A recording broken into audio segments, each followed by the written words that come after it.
Elhamdülillah ve salatu ve selamu ala Resulillah amma ba'd. Assalamu alaikum ve rahmatullahi ve barakatuh. Urmattуу mekендештер, кадырлуу мусулман бир туугандар, баарыңыздарга жараткан Алла Тааланын тынчтыгы, саламы, мээрими, райымы жана берекеси болсун. Алла Таала баарыбызга жакшы күндөрдү, жакшы түндөрдү, жакшы дос кошуналарды насип кылсын. Жаман күндөрдөн, жаман түндөрдөн, жаман дос кошуналардан Аллахым баарыбызды сактасын. Күтпөгөн жерден жакшылыктарды Алла Таалам буйрсун. Күтпөгөн жерден келе турган жамандыктардан Алла Таалам сактасын.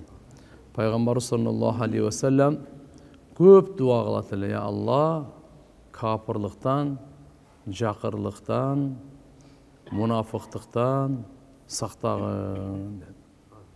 Жараткан Алла Таалам баарыбызды капырлыктан сактасын, жакырлыктан сактасын, бөлүнүп жарылган мунафыктыктан сактасын. Пайгамбарыбыз Мухаммад саллаллаху алейхи ва саллям Алла Таала бүткүл ааламга рахмат кылып жиберген. Ар бир мусулман пайгамбарын тааныган, сөзсүз билген, жакшы көргөн, артынан ээрчиген мусулман болуш керек. Ошого биз пайгамбар саллаллаху алейхи ва салламды бүткүл ааламга тааныштыруу, бүткүл инсаниятка жеткирүү. Бу дүйнөгө ким келип кеткен? Мухаммад деген ким? Пайгамбар саллаллаху алейхи ва саллям туулгандан тартып дүйнөдөн өткөнгө чейин ар бир мусулмандын мойнунда важип болот, хак болот, милдеттүү болот. Пайгамбарыбыз саллаллаху алейхи ва салламдын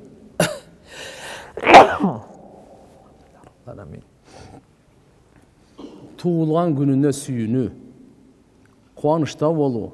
Аллаху акбар. Ал күн дүйнөнүн эң бактылуу күнү болчу.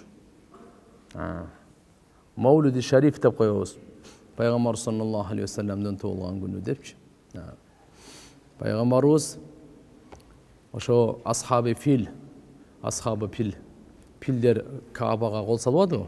Өткөндө айтканбыз, ошол жылы төрөлгөн эле, Рабиул Ауалда, биринчи күнү. Албетте, көпчүлүгүнүн айтуусуна караганда 12-чи Рабиул Ауал дүйнөгө келгени өткөнгү сабактарда айтып аттык. Таң атайын деген учурда мынакей дүйнөгө келген эле деп. Себеп дегенде Алла субханаху ва таала пайгамбарыбыз менен кошо канча деген жакшылыктардын эшиктерин ачып, жамандыктардын эшиктерин жапкан эле. Риваяттарда келет, Абу Лахаб пайгамбарыбыздын абасы болот. Абдул-Мутталибтин балдары. Атасынын бир тууганы. Атасынын бир туугандарынан экөө эле исламды кабыл алган, Аббас менен Хамза. Калгандары исламды кабыл алган эмес. Абу Талиб кабыл алган эмес. Абу Лахаб кабыл алган эмес. Булардын баардыгы бир тууган болот. Бирок Абу Лахаб бул айтылынат дүйнөдөн өткөндөн кийин түш көрүптүр да. Абалың кандай десе, абалым өтө оор, дозокто. Бирок ар ушу биринчи күнү азап жеңилделет дептир мага. Эмне себептен? Жана бир аз суу берилет дептир. Себеби би'итaqi Суайба деген энени азат кылганымдын себептен ал пайгамбар туулду деп мага сүйүнчүлөп келе калды эле дейт.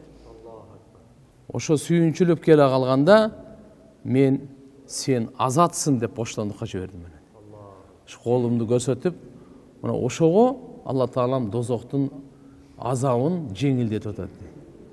Болбосо кафир бул. Ушунун окуясын эми Бухари шарифте келет. Абу Лахаб менен Суайбаны азат кылгандын кыссасы. Бухари шарифте келет, Урва рахматуллахи алейхи айтат, бу Суайба Абу Лахабтын күнү болчу. Абу Лахаб муну азат кылган, боштондукка чыгарган. Бул Суайба эне пайгамбар саллаллаху алейхи ва салламды süt emizген. Качан Абу Лахаб өткөндө туугандарынын бирөөсү түш көрүптүр. Ким десе Аббас экен. Аббас түш көргөн экен. Өтө жаман абалда түшүн көрүптүр дагы. Эмне айтыптыр? Мада лакыйта. Не болду саңа деп түшүндө айтса Абу Лахабга. Абу Лахаб айтыптыр: Лам алqa ba'dakum. Лам алqa ba'dakum рахаан. Силерди таштап тиги дүйнөгө кеткенден кийин эч бир рахат көрбөдүм дейт. Bir tınçlık görmedim deydi.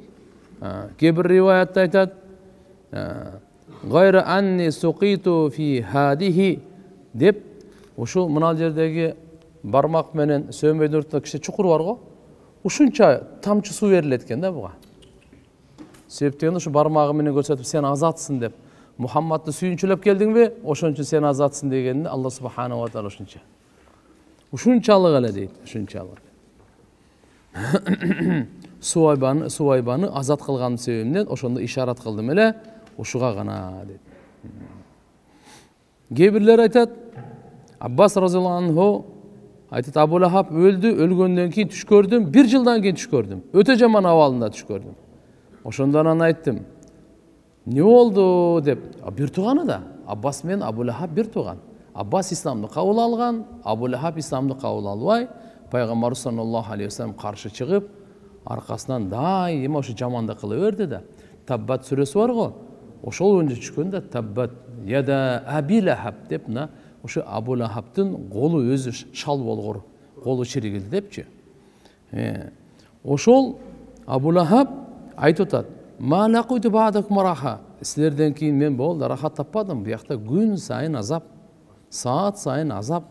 İlla annal adab yukhaffaf anni kulle yevmin isneyn. Her ikinci günü gana. Sebep Peygamberimiz tuğulgan da ikinci günü. İkinci günü değil de birinci günü çö. Araplar yevmin isneyn de koyat, ikinci günü aytat.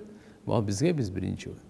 Da oşo günü gana azap biraz jеңилдетилет депtir da. Sebepten de aytat. Ayl Abbas'a zalik anna Nabi sallallahu aleyhi ve sellem vulida yevmil isneyn. Birinci günü tuğulgan. Ve kanat Suvayba başşarat Abu Lahab bi mevlidihi fa a'taqaha. Suvayba eneviz Abu Lahab'a jugurup para alıp sizdin manake ininiz tuğuldu. Al kim ele Abdullah, Abdullah'ın balası olup atpayı. Abdullah menen Peygamberimizin atası men Abu Lahab bir tuğanda. Demek Peygamberimiz özünün atası Abdullah, Abbas, Hamza, Abu Lahab, Abu Talib, bunlar bardığı bir tuğan bulup. Abu Talib Hazreti Ali'nin atası. Ali'nin atası. Kanday olgan çakta dağı mına Abu Lahab'a uşunçalık azaptın жеңилдесі var eken, Peygamberimizni tuğuldu dep kuvanıştap gelgenine suyunçülөгөнү üçün qaraң. Emi sizler bizler elhamdülillah Müslüman adam kantip Peygamberimizin tuğulganına suyunbösün. Kantip oşoga elhamdülillah kuvanışın bölüşbösün. Allah subhanahu wa ta'ala Peygamberimiz Muhammed aleyhisselamdı kiçinekey kezinden ile özgöçö көңүлгө alıp tarbiya kılgan, çoğoytkan. Allah subhanahu wa ta'ala bardık jagын kiçinekey kezinden ele algan da.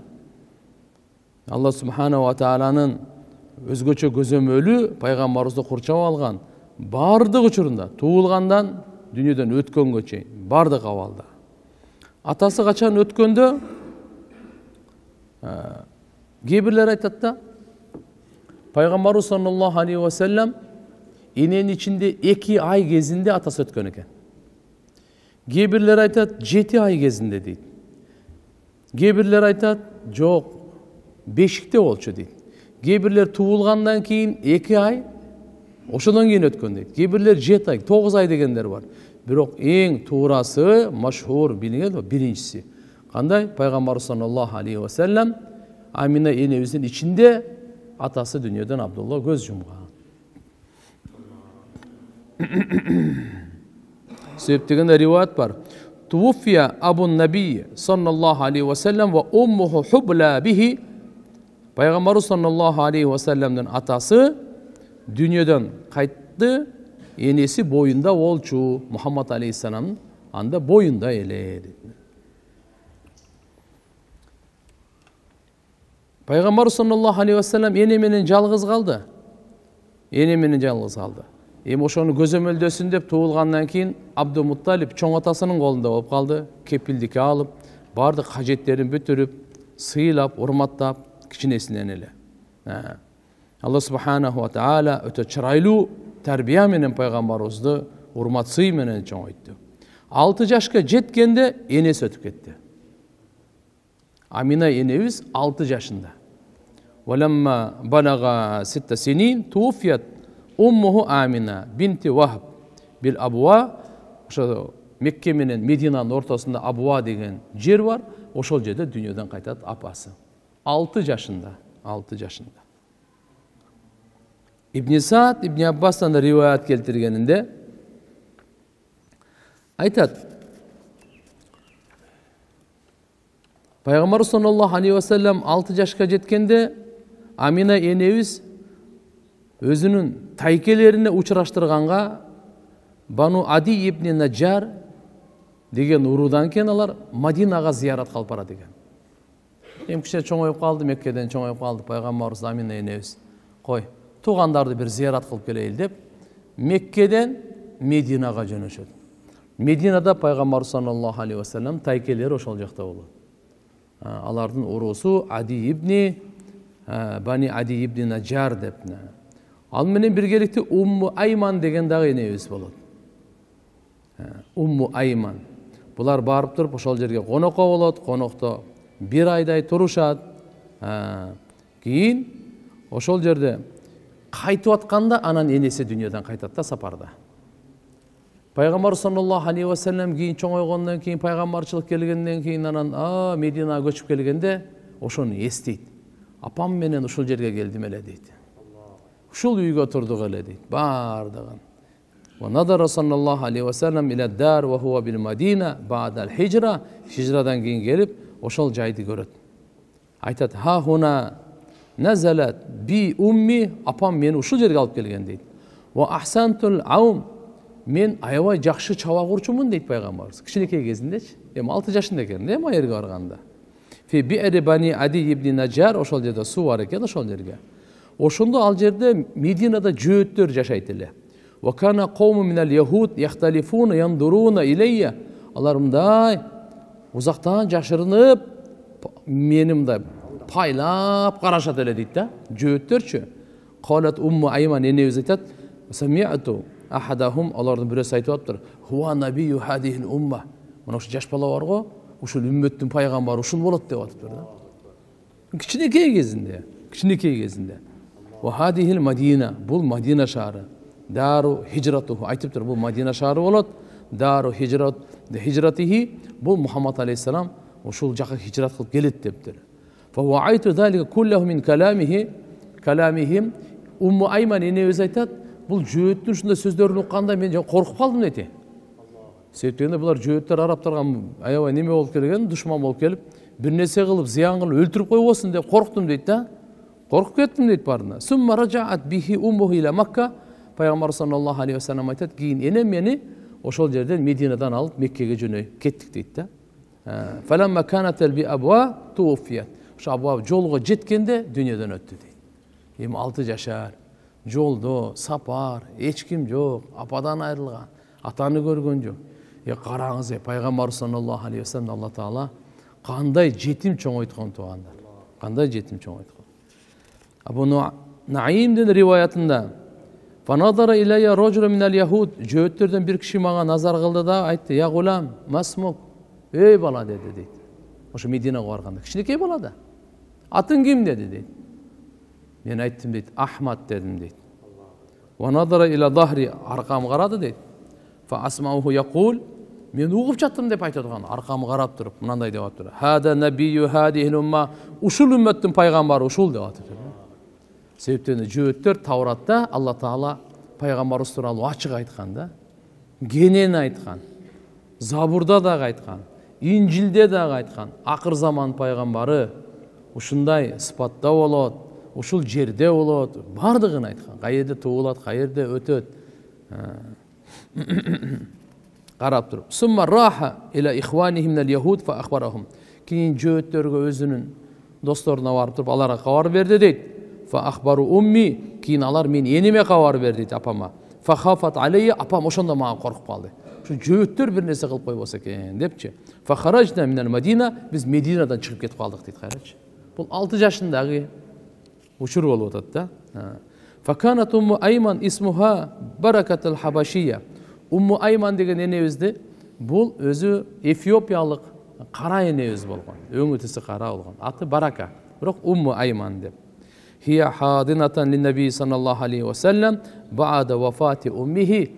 Пайгамбарыбыздын энеси дүйнөдөн өткөндө ушу Умму Айман эне пайгамбарыбызды баккан. Пайгамбарыбызды караган, пайгамбарыбыз чоңойткон. Пайгамбар саллаллаху алейхи ва саллям өзүнүн апасы дүйнөдөн өткөндөн кийин Умму Айман энебизди умми, апа деп айтат эле. Апам деп айтат эле ушу Умму Айман энебизди. Кийин алхамдулилlah кээ бир жерде айтылат, пайгамбар саллаллаху алейхи ва салламдын атасы Умму Айманды азат кылган дейт. А кээ бир жерде пайгамбарыбыздын өзү азат кылган дейт. Бул күн болуп элечи. Вакат асламат ва хажарат хижратайн, бирок исламды кабыл алып, Эфиопияга дагы хижрат кылган, Мадинага да хижрат кылган.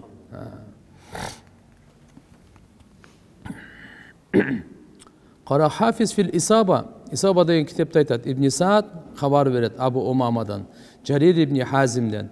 Бул мындай дейт. Мен Усман ибн Касимдан хадис айтып атканды укканмын дейт. Умму Айман качан хижрат кылганда Мединагачы, буну керемет укмуш да. Умму Айман азыр пайгамбарыбызды баккан эне, чоңойткон эне, ушу Умму Айман бир жолу Меккеден Мединага хижратка келет да. Келгенде Амсат бил Мансариф дуна Рауха деген жер бар, ошого жетпестен туруп бир Мансариф деген жер бар экен, ошол жерге келгенде бул ороз экен дагы. Акбал айылмаса кеч уже убакыт болуп калат, күн батып калат. Ошол эки харамдын эки ыйык жердин ортосунда болот. Аябай чаңкайт. Валайса маахама, суу жок. Вахия саима, орозо туткан энебиз. Фаштахадал ач, суу жөнүнө аны кыйнап өлтүрүп коебуз дейт. Фадулла алейхи минас сама, ошондо асмандан субханаллах, Аллах субханаху ва таала аппак аркан менен суу түшүрөт да буга. Оозун ачканга. Далун мин маин бириши абяд фа ахастуху фа шариптуху. Айтат энебиз ошону алдым дейт, алдым. Түшкөн. Ичтим дейт. Ошо алхамдулилlah суусундугумду кандырдым дейт. Ошондон кийин энебиз мындай деп айтат эле. Ма асабани ба'да залика атш. Ошо сууну ичкенден кийин өлгөнгө чейин чаңкаган жокмун дейт. Өлгөнгө чейин ошондон кийин чаңкаган жокмун дейт. Аябай күн ысыкта орозо тутат элем дейт, атайлапчы.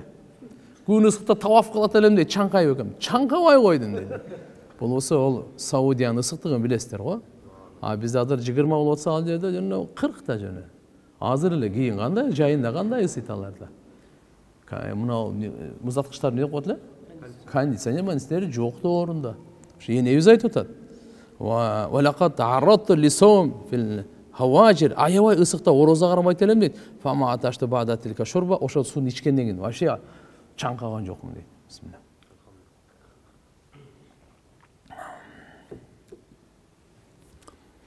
Башка риваятта келет, Умму Айман энебиз Меккеде Медина хижрат кылганда жөө басып келген экен, азыгы жок экен. Эчтекеси жок. Күн батып кетти дейт. Башымда ошо бир идиштер кармап алгам дейт. Орозо кармагам ысыкта да. Бирок ошондо дагы эч качан чаңкаган эмесмин дейт. Алла субханаху ва таала ушундай берекелүү сууну бериптир. Мүмкүн жаннаттан берди го буга. Суусуну. Ибн Исхак айтат, пайгамбар саллаллаху алейхи ва саллям чоң атасында калды. Чоң атасында калды. Демек, Абдулла атасы өткөндөн кийин, анын атасы Абдул-Мутталиб ушу чоң атасынын колунда калды. Бул чоң атасы пайгамбарыбыздын чоң атасы Меккеде өтө абройлуу киши эле. Алдынан анча-мынча адам өтпөйт эле, анын сүрүнөн аябай коркот эле. Балдары баары да урматтайт эле. Каабанын жанында күн сайын буга ушу килем салынат эле. Балдарынын бирөөсү дагы отурбайт эле атасы чыгып келгенге чейин. Атасы келгенден кийин анан тегерегинде акырын барып отурушат эле да. Бирок пайгамбар саллаллаху алейхи ва саллям барат эле, отурайын десе, аны да отургузбай, абалары да чеке мындай. Абдул-Мутталиб айтат эле балдарына, бул неберемди тек койгула. Бул улуу шандуу адам дейт эле. Силер буну билбейсиңер дейт эле. Бул жөнөкөй адам эмес бул дейт эле. Фа валлахи инна лаху ла ша'нан summa yujlisuhu ma'ahu ala firashihi. Keyin özünü berki baldарын коюп туруп, буну жакын кылып отургузуп алат эле да, кидемдин үстүнө. Wa yamsahu dhahrahu bi yadihi. Arkasından bala da эми пайгамбар sallallahu aleyhi ve sellem 6 yaşında atası, apası, enesi ötütse 6-7 yaşında bala. Abdülmuttalip 8 yaşında bul ötüp ötütpayбы. 6 yaşında özünün apası ötüp ötüt. Atanı görgөн жок. Çoң atanın kol aldığında tarbiya kılıp alıp, o da sый görüp жүргөн, al da ötüp ketти 8 yaşında.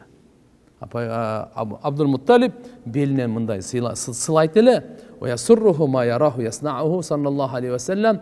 Andan Peygamber sallallahu aleyhi ve sellem şunday kılıp atkandan aябай Peygamber'e da bul jagat ele. Ağa dağı jagat ele. Keyin ölüm töşöөгө келгенде мына деп ооруп калганда Abdülmuttalip балдарынан карап туруп ушу боору кери Абу Талиб окшойт, ошону чакырат берген. Деп мына Мухаммадты саңа тапшырып атам дейт. Сен эми ушуну жакшынакай карагын дейт. Жакшынакай көзөмөлдөгүн дейт. Саңа аманат дейт. Бул атасы көргөн жок, апасы өтүп кетти. Эми мына мен дагы оор абалдамын деп балдарына осуят кылганда, ошо пайгамбарыбызды Абдулмутталип баласы Абу Талиб, бул Хазрет Алинин атасы. Бунун атасы менен Али разияллаху анхунун атасы менен пайгамбарыбыздын атасы экөө бир тууган да. Аны ушуга таштап атат.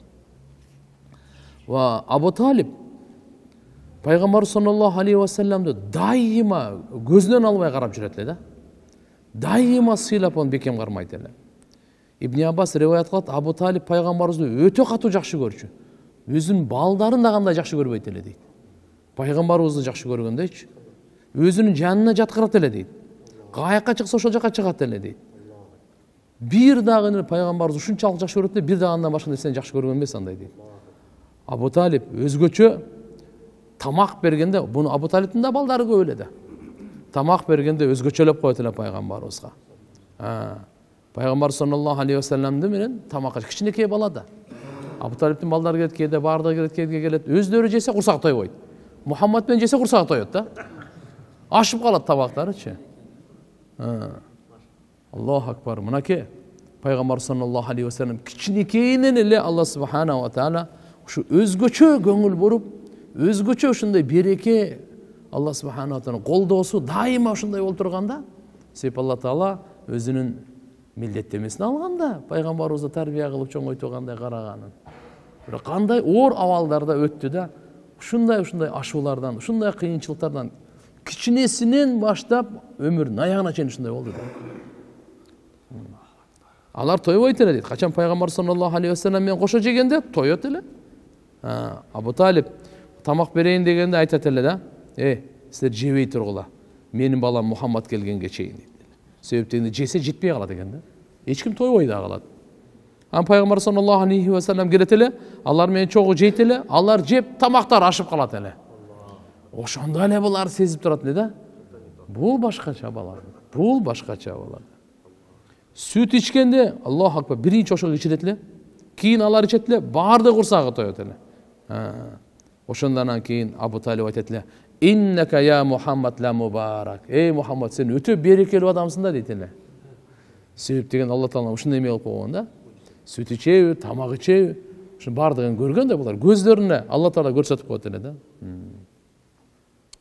Ибн Аббас разияллаху анхудан риваят келтирет. Абу Талибтин балдары уктап турганда көздөрүнө чырпак, ийриң, чачтары жүдөгөн, какаган, ушундай. Айтат да: "Кана бану Аби Талиб юсбихуна румсан шу'стан." Ушундай көздө чырпактары толуп турат эле дейт. Чачтары жүдөгөн, какаган, чаңдаган. Ва юсбиху Мухаммад саллаллаху алейхи ва саллам сакилан. Пайгамбарыбыз таң эртең менен турганда жаркылдап турчу экен. Ушунчалык тунук, ушунчалык нурлуу болуп, дахинан адам жүзүнө кургак эмес, мындай майланышкан болупчу, кахилан көздөрүнө сурма тарткандай болуп турчу экен да. Ва кана Абу Талиб юхиббуху хуббан шадида. Пайгамбар саллаллаху алейхи ва салламды Абу Талиб өтө катуу жакшы көрчү эле. Өтө катуу жакшы. Мына ушинтип пайгамбарыбыз аябай, алхамдулилла, урматта, сыйда чоңойду. Урматта, сыйда чоңойду. Алла субханаху ва тааланын өзгөчө көңүл буруусунда, көзөмөлүндө, райымдуулугунда чоңойду. Алла Таала пайгамбары Мухаммад алейхиссаламга нематтарын төгүп кылып берди да мунучу. Кур'ан-ы Каримде Алла Таала айтат: "Вад-духа вал-лейли иза сажа, ма вадда'ака раббука ва ма қала." Вад-духа чаш вактысына ант деген сөз. Күн чыгып, жаркылдап, толук, тунук болуп, өтө ысык кылбайт, бирок ошол эле кезде бардыгына өзүнө тиешелүү жарыктыкты дагы, ысыктыкты дагы берген, аябай чаштуу убактагы жакшы убакыт болот. Ачык айкын. Вал-лейли иза сажа, түнгө ант. Качан коюланганда. Коюлумдаки эми түн киргенде эмес, капкараңгы болот го. Коюу түн болгон. Ошого ант деген. Сажа дегендин мааниси ошол. Толук караңгылашканда. Толук ошол түн өзү коюланып калганда. Ма ваддака раббука ва ма қала, сени Роббуң сени таштаган жок. Ва ма қала, сенден наразы дагы болгон жок. Саңа жини келген жок. Саңа ачуусу келген жок. Аллах субханаху ва тааля айтат: "Валил ахирату хайру лака минал ула." Ахирет сен үчүн оболкудан жакшыраак. "Ва сауфа ю'тика раббука фатарда." Жакын арада Алла Таала сен Роббуң саңа ушунчалык берет, сен ыраазы болосуң ошо бергенине. "Алам яжидика ятиман фаава." Алла Таала сени жетим таппадыбы? Соң жайгаштырды го жакшы жайга. "Ва важадака даллан фахада." Сени хидаяттан бекапар таап, китеп Кур'ан-ы Каримден бекапар таап, саңа хидаят берди го. "Ва важадака аилан фагна." Сени кембагал таап, сени бай кылды го. "Фа аммал ятима фала тахар." Эми жетимди сен аны какпагын. Жетимди какпагын. "Ва амма саиля фала танхар." Ошондой эле тилемчини сен аны түртпөгүн. Бир тилемчи келе турган болсо, аны жиркпегин сен. Аны түртпөгүн сен. "Ва амма би ни'мати раббика фахаддис." Роббуңдун нематын айтып жүргүн. Роббуңдун нематын айтып жүргүн. Аллах субханаху ва тааля пайгамбары Мухаммад саллаллаху алейхи ва салламды өзгөчө көңүлгө алып, өзгөчө тарбия кылып, өзгөчө колдоо көрсөтүп, бардык иштеринде эң чырайлуу мамиле көрсөткөн. Үзүлгөн эмес булчу. Алла Таала мына жерде шашкек убактысына ант ичип атат, жана түнгө ант ичип атат. Эмне үчүн? Ошол күндүн нуру чыгып, күн таркап, жарыктыгы таркаган учурда, жана түнгө капкараңгы болгондо, себеп дегенде ар бир адам бул жарык менен караңгыны ажыратсын депчи.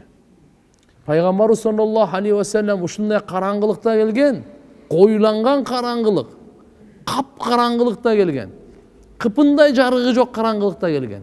Элдер ушундай аң сезими караңгы эле. Түшүнөсүзбү?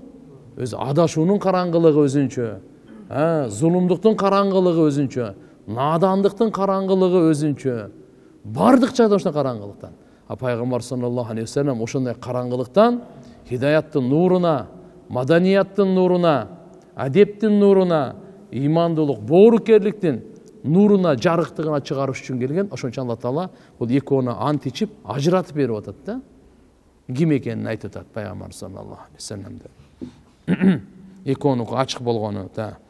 Бул Алла Таала бул ант ичип айтып атканы пайгамбар Мухаммад алейхиссаламга сый көрсөтүү, айкөлдүүлүгүн тартуулоо, ага Алла субхана нематтан ыролосу, аны тастыктап, таид, бекемдеп, колдоп, жанагы күбөлүк, что Мухаммад Расулулла чыныгы Алланын элчиси, чыныгы Алла Тааланын элчиси. Кандай эле пайгамбар саллаллаху алейхи ва салламдын Алла Таала ушундай азиз кылып таштады. Алланын өзү мээримдүүлүгү бенделерин түндүн караңгылыгында эч качан таштабайт экен. Алла Тааланын мээримдүүлүгү бул.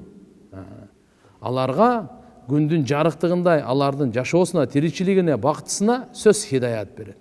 Кудум ушундай эле Алла Тааланын рахматы, даанышмандыгы бенделерди надандыктын караңгылыгында таштоо эмес, адашуунун караңгылыгында таштоо эмес, балки пайгамбарчылык, элчиликтин Мухаммад саллаллаху алейхи ва салламдын нурлары менен аларды туура жолго жолдоо эле. Дүйнөлөр да оңолсун деп, ахирети да оңолсун деп, дүйнөдө да, ахиретте да алар бактылуу болсун деп Алла субхана ва тааля пайгамбарды жиберген дейт да. Qad ja'akum minallahi nur wa kitabun mubin. Çındığında sizlerge Allah'ın tarafından nur, Peygamber Muhammed Aleyhisselam geldi. Allah Teala Peygamberimize nur dedi. Wa kitabun mubin, açık aykın kitap, aram menen adal, ak menen kara beş tozoktun joldorun, payda ziyandın, nerselerin bardığını açık aykın bayan kılgan kitap geldi sizlerge. Yahdi bihillah, Allah Teala al kitap arqulu hidayat beret. Jolsa al Peygamber Muhammed Aleyhisselam arqulu tuğra jolgo joldoyt. Man ittaba'a ridvanahu subulesselam. Kim Allah'ın razıçılığına arkasından düşse, Allah Teala tınçlık, baktıllıktın jollarını barın açat deydi. Demek tuğanlar, Allah'ın razıçılığını izleyivereyli. Allah Subhanahu ve Teala bardık baktıllıktın eşiğini bizge açıp koydu ekan da. Kimde kim kalasa baktıllıktın eşiği açılsın dep, Allah Subhanahu ve Teala razıçılığını izlesin de. Allah'ın razıçılığında bardık şunun bardık. Ve yukhrijuhum minaz zulumat ila nur bi izni. Allah Teala karanlıklardan barından çıkarat. Bu dünyanın karanlığı, ölüm uçurundagı karanlık, kabırdın karanlığı, ahiretin karanlığı, dozoktun karanlığı bardığından Allah Teala saktaydı. Kayaka nurga özünün ökümü menen, kalosu menen çıkarat. Ve yahdihim ila sirate mustaqim. Tüz jolga Allah Subhanahu wa Taala joldap koyot deydi. Allah Teala aytıtat ma vaddaka rabbuka ve ma qala. Ant içkendegini aytıtat. Rabbing seni hiç kaçan taştagan emes, taştabayt. Allah antip taştasın. Allah antip taştasın. Sebep degende kebir Mekke müşrikteri uşularda dagı Peygamberimizin namazına tiyip her nerseni aytkan uçurlar bolgon. Bunu Rabbis unutup kaldı bunu. Bunu taştap koydu bu. Degende mындай деген. Оларға жооп катарыдагы таштаган эмес. Алла Субханаху ва Таала пайгамбарыбызга ачуусу да келген эмес. Кала деген мааниси ачуусу келген. Юбгыду. Кантип Алла Таала ачуусу келсин пайгамбарыбыз саллаллаху алейхи ва салламга. Өзү айтып атса фа иннака би аюнина ey Muhammed sen биздин көз алдыбызда бөлөнгөнсүн. Мээримибизде бөлөнгөнсүн деп атса. Алла Таала айтып атат нун ван канами ва ма ястурун. Алла Субханаху ва Таала Ant içiyorlar. Nun vel kalemi ve ma yasturun. Kalemge ant. Cana kalem жазгандарга şunu bardığına an. Bardığına. Al Peygamber sallallahu aleyhi ve sellem öz aytat. Darimi'de Ahmad, İmam Tirmizi, İmam Ahmad da rivayet keltirgende ala ve ana habibullah ve la fakhra. Qavardar men Allah'ın süykümdüsümün dep öz aytkan. Men Allah'ın süykümdüsümün men. Buğa men mensibeymin men. Allah Teala bergenini aytып атам силерге. Буга мен боюмду көтөрүп аткан жерим жок дейт бугачы. Валал ахирату хайру лака минал ула. Ахирет оболкудан жакшыраак. Ушул жерде уламалар айтыштыр. Fi hada ta'mim li jami' ahwalihi wa anna fi taraqi daim. Peygamber sallallahu aleyhi ve sellem daima ösüdü eкен да туган. Бул Пайгамбарыбыздын бүгүнкү күнү кечеге караганда жакшыраак. Бул жумасы мурунку жумага караганда жакшыраак. Бул ай мурунку айга караганда жакшыраак. Ушундай Пайгамбарыбыз саллаллаху алейхи вассалам туулгандан тартып дүйнөдөн өткөнгө чейин ар кийинкиси жакшыраак боло берген да. Жакшыраакта өсө берген. Акыры бул дүйнөдө мисалы кеттиби? Ахирет болсо ушунун баарынан жакшыраак да баягы. Ал үчүн депчи. Мына Peygamber anna kulla halatin yarqa laha hiya khayrun lahu min al-hal allati qablaha abadan ve istimraran kama anna ad-dar al-akhirah khayrun lahu sallallahu aleyhi ve sellem mimma qablaha. Murunqusdan barından jakşıraaq. Wa la sawfa yu'tika rabbuka fatarda. Jana jakın arada senin Rabbin sana uşunçalık beret, uşunçalık tartılayt, fastarda sen razı olasın. Bir jol Peygamber sallallahu aleyhi ve sellem kaygırıp oturdular. Allah Teala bardığın bilet. Cebrail periştege jana başka periştelerge Muhammed Aleyhisselam'ın darajasını görsetüş üçün Cebrail perişteni jibirdi. Barç, emne üçün kapa? Cebrail Aleyhisselam'a barıp Allah Teala aytı bar salam ayttığı suraç emne üçün kapa? Cebrail Aleyhisselam geldi, Peygamberimize geltirip Allah Teala'nın salamını aytты, özün salamını aytты. Allah surap atat. Emne üçün kaygırıp oturasız dedi. Пайгамбарыбыз саллаллаху алейхи ва саллям айтты: "Үммөтүм тууралуу кайгырып атам" dedi. Үммөтүм тууралуу кайгырып атам. Cebrail периште Алла Таалага барды. Ya Allah, Muhammed sallallahu aleyhi ve sellem senin süykümdü peygamberin жооп берди. Үммөтүм тууралуу кайгырып атам деп. Allah subhanahu wa taala gayra Cebrail aleyhisselamды жиберди. Жибе бар dedi. Айтып кой, ey Muhammed, seni ümmötүң тууралуу сөзсүз разы кылабыз dedi. Кыжалат болбо dedi мына. Biz kança деген кубансак болот, канча деген разы болсак болот. Аллаху акбар. Пайгамбарыбыз биз үчүн канча гам жеген, канча кайгырган, канча дуа кылган. Биз келелекпиз, бизге дуа кылган. Биз келелекпиз, биз тууралуу кыяматыбызды ойлогон.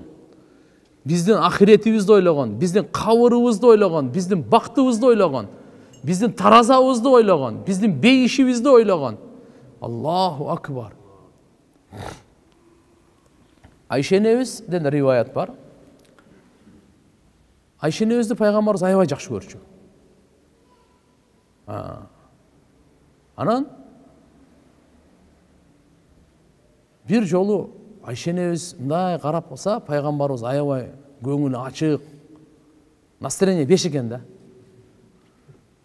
Анан Айша энебиз ошо моменттен пайдалана калып, анан ушул учурда дуа сурасам, от души дуа берсе керек деди дагы.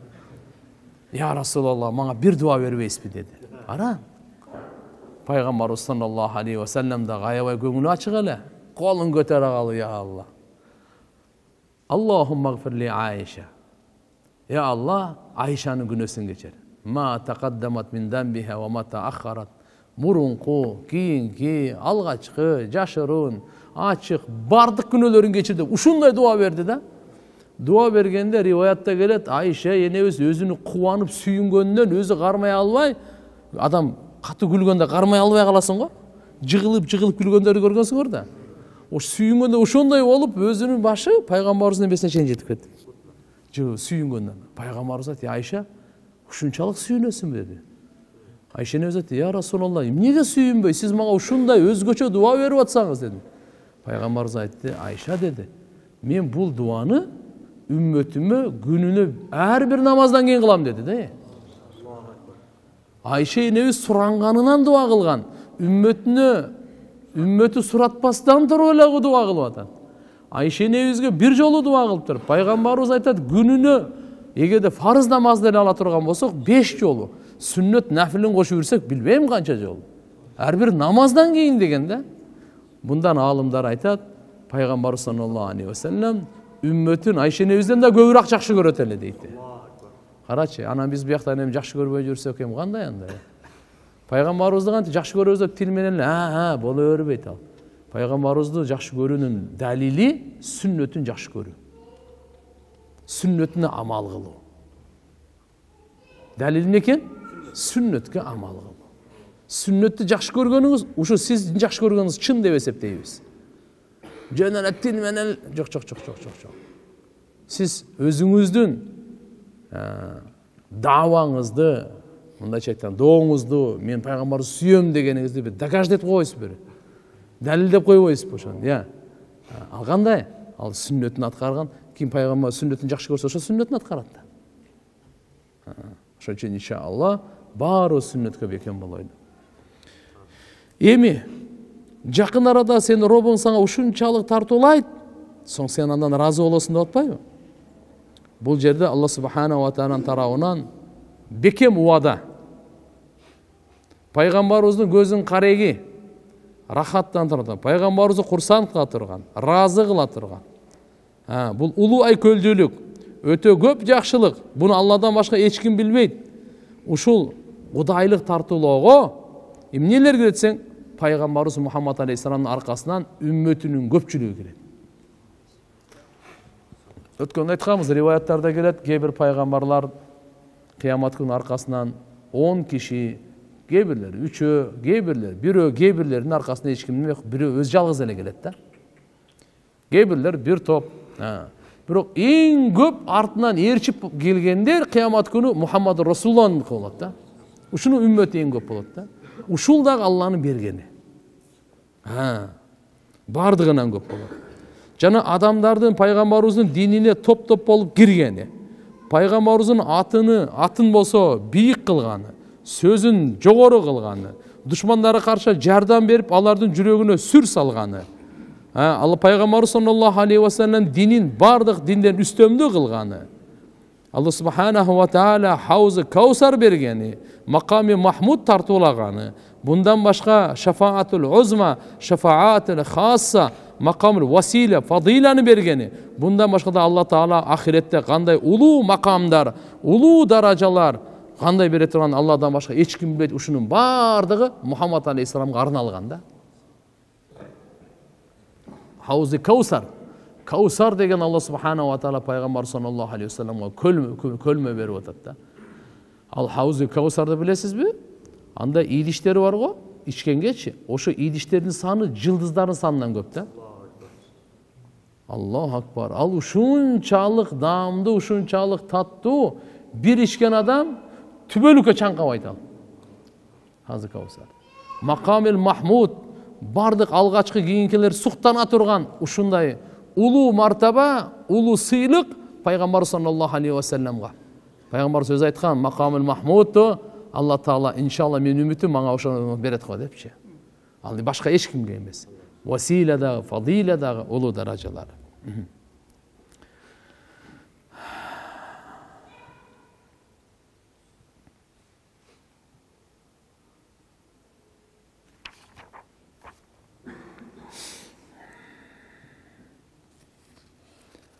وَوَجَدَكَ ضَالًّا فَهَدَى.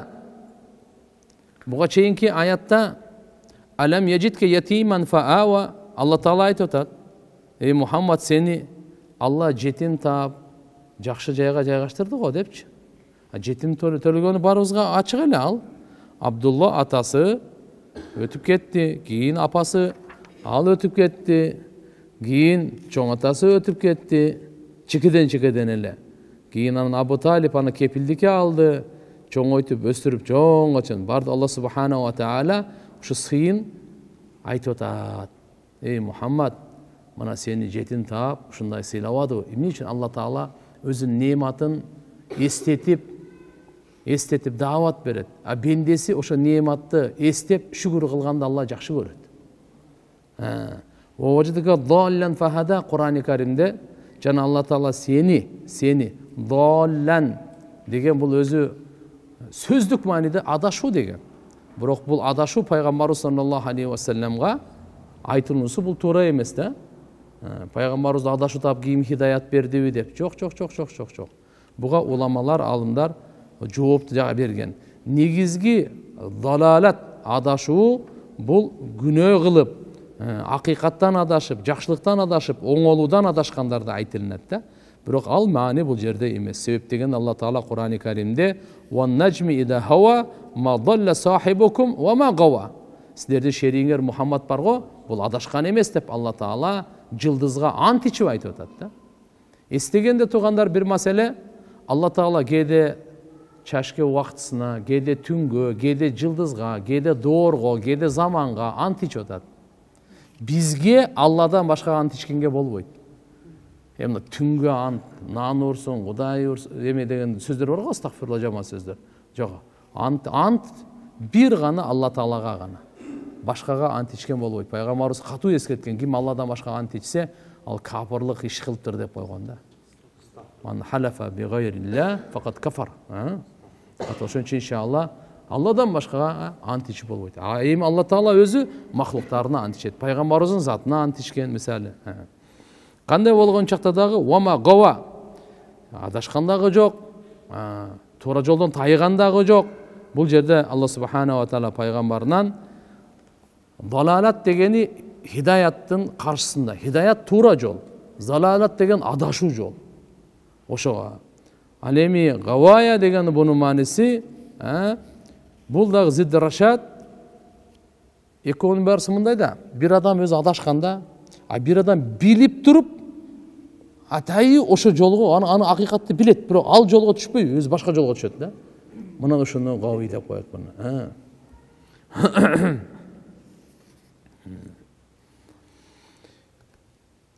Кээ бир мынал жердеги бир окуяны азыр сиздерге айтып кетейин. Бул аяттын маанисинде "Ваважадака даллан фахада" деген бир жолу пайгамбар саллаллаху алейхи ва саллям бир коктуда адашып кеткен экен. Кичинекей кезиндечи. Анан кийин ошо кичинекей кезинде адашып кетип, аны таппай тополоң болуп, каякта эмне болду деп Абдулмуталиб барып Каабанын кисва деп коет, ошо кара кийим бар го, кармап ыйлап, "Я Алла, бул таап бербесең болбойт" депчи кайрады. Бир Абу Жахл таап берген дейт. Абу Жахл каратып, мына жактан жоголду депчи. Вот ошол да мааниде бар экен да. Биринчи мааниге токтой берели. Бунун мааниси "Ваважадака даллан фахаданын" маанисинде сени туура жолдон пайгамбар мисалы туура жолду таппай, туура жолдон адашып, туура жолдон бекабар болуп деген маанилерден кетет да. "Ваважадака гайра алими бин нубува ва улумиха вал китабил мубин ва ма хаваху фахадака" деген. Биринчи муну сени Алла Таала пайгамбарчылык билиминен бекапар таппадыбы? Билбейт элең го деген сөз. Туура, пайгамбарыбыз анда пайгамбар эмес эле, пайгамбарчылыктын билимин билбейт эле, Кур'ан-ы Каримди алда билбейт эле. Кур'ан-ы Карим 40 жашта түшүп атат барып туруп, жана ушуга тиешелүү. Кийин Алла субханаху ва таала хидаят берди го. "Ва алламака жами'a ма хуналика", жана Алла Таала сага бардык нерсени үйрөтүп салды го деп Алла субханаху ва таала ушул жерде өзүнүн неаматын айтып атат. Экинчи себеби мынакей Ибн Аббас разияллаху анхумадан келет. Байхақиде риваятында бар, Ибн Асакирде бар. Не деп атат? Пайгамбар саллаллаху алейхи ва саллям кана сагиран инда жаддихи Абдулмутталиб. Абдулмутталибтин алдында кичинекей кезинде жоголуп кеткен экен. Долла фи шиаби Макка, Меккенин коктулары көп да, Меккеге баргансыңар. Ошо Меккеде коктулар көп. Ошол жерде жоголуп кеткен экен. Фараху Абу Жахл мунсарифан мин агнамихи фараддаху ила жаддихи Абдулмутталиб. Анан Абу Жахл көрүп, чоң атасты алып барып берген экен. Ал болсо, чоң атасы болсо, ошо Каабага барып Алла Таалага ыйлап, "Я Алла, айярудда илайхи Мухаммадан", мага жалбырап Мухаммадты мага кайтарып бер деп ыйлап. Анан Алла субханаху ва таала буну берген экен. Кейбирлер айтат,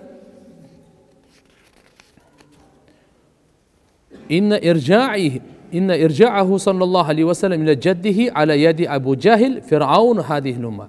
Abu Jahil bul ümmetin Firavunu. Musa peygamberinde Firavunu var le. Bul ümmetin Firavunu Abu Jahil. Yushbi irja'i Musa ila ummihi ala yadi Firavun. Allahu akbar. Musa aleyhisselamdı. Allah subhanahu wa taala enesine kaytarmadı öyle Firavun'un kolundan. Kuddum uşundayla Abu Jahil'in kolundan Muhammed aleyhisselamdı Abdülmuttalib'e kaytardı deydi de. Çoğun atasındaçı. Bul degen okuyamınday oldu da. Firavun ayabay zalim. Anın oşol vaqta жылдыз менен палчы, бакшы, көз ачык деген күчтүү өнүккөн эле. Сыйкырчылар өтө күчтүү өнүккөн эле. Firavun'un атайы ушундай бир отделы бар эле да иштеген. Анан келип бир күндөрү кыйындар айтты. Сиз деди жакшы ишти карабасаңыз, иштер кичине чатагыраак болуп атат. Жакында бир бала туулат экен. Ошол сиздин салтанатыңызды, бийлигиңизди талкалайт экен дейт. Сиздики ошо ойдон Аллаху акбар жок болот экен. Эмне кылыш керек? Ал баланы дүйнөгө келтирбеш керек дейт. Ала тияк-пияктардан чыгып атат да. Жин шайтандар жогору жака чыгат, тияктан кабарларды алып келип атат. Бирок бул туура эле кабар келип атат буга. Бул жерде туура эле кабар келип атат. Анан кийин кандай кылабыз деп атканда, анан ошолорду санап чыгат. Ал бала качан төрөлөт? Канча эненин ичинде болот? Демек ошонун эненин ичинде болбогонго аракет кылып туруп, эркек менен аялдарды коштурган эмес да. Кошулбасын ушу түнү депчи. Кошулбасын. Тилекке каршы машалла, анын иши ашкан жок да. Бул Муса пайгамбардын атасы эркектерге кароо, апасы болсо аялдарга кароо, баардыгын уктатып, эч ким нормально, түнүш болуп кетти. Карады. Эртеси күнү баягылардын барды келди. Иштер чатак го буяк кандай. Болду. Төрөлгөн баланы муздай баштады. Фираундун иши ушул болду. Ким төрөлсө ошодон кийин муздагыла деп болду. Кыз бала болсо тек койгула, уул бала болсо муздагыла дейт. Кыз балдар тек коет эле, кор кылып иштетет эле, уулдардын бардыгы муздайт эле да. Муздата берип, Муса пайгамбардын энеси боюнда болуп калганда, Алла Тааланын бир сыры, о кичине боюнда болуп калганда эле өзүнчө лагерге алып кетет эле да аларды. Тияктан кийин төрөтүп, карап, уул болсо ошол жерде өлтүрүп мындай. Бул алхамдулилла боюнда мындай көрүнгөн эмес. Бирок билет эле Фиран ушундай. Муса пайгамбардын энеси, ошо Муса пайгамбар төрөйүн деп ал деле билген жок да. Ал деле билген жок да. Бул төрөгөндөн кийин уул болуп калып атпайбы? Коркту да. Алла субханаху ва таала Муса пайгамбардын энесине илхам түшүрдү, вахий. Илхам түшүрдү, аян түшүрдү. Корксоң. Az баланы өлтүрөт да барып кармасачы. Сен сандыкка сал дагы, сандыкты жаап туруп, дарыяга агызып бер деди. Охо. Энеге андай кылыш кыйын да баланы. Бирок ошондой деп эми Алла Тааладан аян келгенден кийин макул деп анан сандыкка салып туруп, жаап туруп, дарыяга салып берип атпайбы? Дария болсо ал акын агып туруп, ол Фираундун кан сарайы бар го, ошонун алдынан өтөт да ичиненчи. Ичине өзүн ошол участканын өзүнө кирип туруп, анан кийин ары чыгат да. Агызып берип атпайбы? Анан карап туруп, ошол жака агып кетип атат. Эне бечара коркуп атат. Анан айт, өзүнүн сиңдиси бар экен. Берге деди, кара деди мынаны бар. Каяка кирип кетти десе, ошол жака агып кирип кетти деди. Охо, эми бул жактан жок. Эми точно өзүнүн колуна салып бердим деп атат да эми. Аждардын колуна салып бердим дейт эми. Жутат да эми аларды. Анан тияктан келатканда, алар сакчылары бар да, чото бирөөсү агып келатат, кармагыла, токтоткула, алып кел бер деп. Фираундун аялы Асия энебиз алардын баласы жок эле. Анан келип барды кармап алат, алып келчи сандыкты ачкылачы. Сандыкты ачса, жаш бала, 2 бармагы осунда. Машалла, ушундай жагымдуу, нурлуу, жылдыздуу. Бирөөсүнөн сүт, бирөөсүнөн бал. Анан Алла Таала кандай кылып койгон. Анан караң эле Асия эне өзү жакшы көрүп калды да. Охо. Фираун деле жетип келди. Сразу эле Фираун сезген. Мына ушул болуш керек бала деп айтты. Бирок Асия энебиз неме деди да? Биз буну бала кылып алайлы деди. Бунун бизге пайдасы тиет деди. Бул биздин көзүбүздө карайгы болот деди эле. Фираун айтты, сеники болушу мүмкүн, меники болбой калды го деди. Алымдар айтат, ушул Асия энебиздин ушу бир сөзүнө, бул менин көзүмдөн карайгы, менин пайдама деп бир сөз айтып жүргенде Алла иман берип койду да буга. Фираун ошондой эле сеники болушу мүмкүн, меники болбойт деп койгондо, бул Алла Таала иман берген жок. Кандай болбосо Асия энебизди баягы падыша багырын башкарат, өзү аялына баш ийет деген ушу да. Ошо өлтүрөбүз, токто деди, кой деди. Деп баланы өзү эле алып, алхамдулилла. Анан ушу эмебиз деп атканда, эч кимдикин эмбейт. Не кылабыз деп. Тиги сиңдиси бар, акырын айтып койду анан. Мейли сыртта деле бир карап көрөйлү аялдарды. Эмизе турган бирөө болсо чакырып келе, эмизейли бул бала өлүп калбасын эми. Эч кимдикин эмбей коет да. Алып келет эми. Сыртка барып, анан Муса пайгамбардын апасын алып келип атпайбы. Бирок Алла Таала Куранда айтат: Мусанын апасы, биз сени бекем кылбаганда, ошол жерде эне эле баланы кучактап жүргенде эле болду, сакчылар карап турат да, өлтүрүп коймок сразу эле. Апасы ушу экен депчи, билип калмак да. Бирок ушул баланын апасы эмес экендей болуп эмизди да. Мындай көңүл бурбай эле. Анан кийин кичине эмизип, кой мен кетем десе болбойт. Бул жакта кал дейт, мен ишим бар дейт. Анда болсо баланы мен эмизип келип кетип турайын дейт. Ушундай кылып Алла субханаху ва таала Фираундун өзү аркылуу кайра Муса пайгамбарды апасына жеткирген да. Ошого окшотуп айтып атат, бул жерде дагы Мухаммад саллаллаху алейхи ва салламды Алла субханаху ва таала Абу Жахилдин колу аркылуу Абдул Мутталибке жетип берди деп атат да. Кээ бир уламалар ушундай деп бул жердеги айткан. Кээ бир риваяттарда келет экен, пайгамбар саллаллаху алейхи ва саллам кичинекей кезинде адашып кеткенде. Демек ушуга алып келе турган болсок, эй Мухаммад, сени кичинекей кезиңде Мекке шаарынын коктуларынан адашкандан кийин сага туура жол көрсөтпөдү беле деген мааниде болуп калат да. Ушу мааниге келе турган болсок. Биринчи мааниге келе турган болсок, пайгамбарчылыктын илиминен сен бекапар элең, билбейт элең, кийин сага анан хидаят берди деген мааниде келип калат. Башка ошо бир риваятта булар жоготуп юрүп издеп таппай койгондо Абдумутталип 7 жолу Каабаны таваф кылган экен. Анан Аллага дуа кылып ыйлаган экен. Ыйлаганда анан адамдар ушундай бир жар салгандай болуптур. Мына адамдардын жамааты карагыла, силер андай кылбагыла. Мухаммадтын робосу бар, аны эч качан кордобойт, эч качан текке таштабайт. Бул ушу өрөөндө эле деп Самур деген бир дарак бар экен, ошонун алдында дейт. Абдумутталип барып, ошол жерден таап анан алып келген.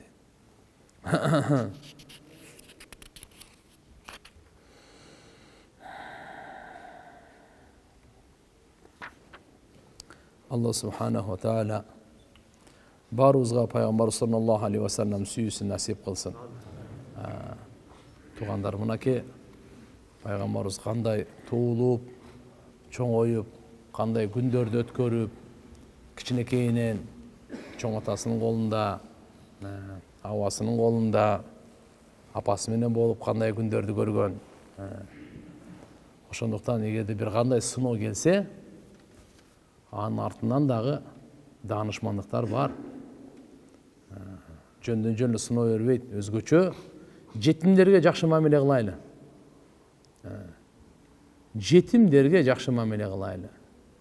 Жетимдерди жакшы көрөйлү, сыйлайлы, урматтайлы. Колдон келишинче буларга машаалла. Алла Таала Кур'ан-ы Каримде айтып койгон: "Инналлазина я'кулуна амвалал ятами зульман иннама я'кулуна Аллахумма инна аузу биллахи минаш шайтанир раджим. Бисмиллахир рахманир рахим." Кимдер жетимдердин малын зулумдук менен жесе, алар от жейт деген да. Оттун чогун жейт. Я'кулуна нара ва ясрауна саира. Отко тозокко түшөт алар деген. Ошон үчүн жетимдин малын өтө этиятташ керек. Жетимдин малын алып туруп кичине көбөйтүп иштетип кайтарып берем десеңиз мейли.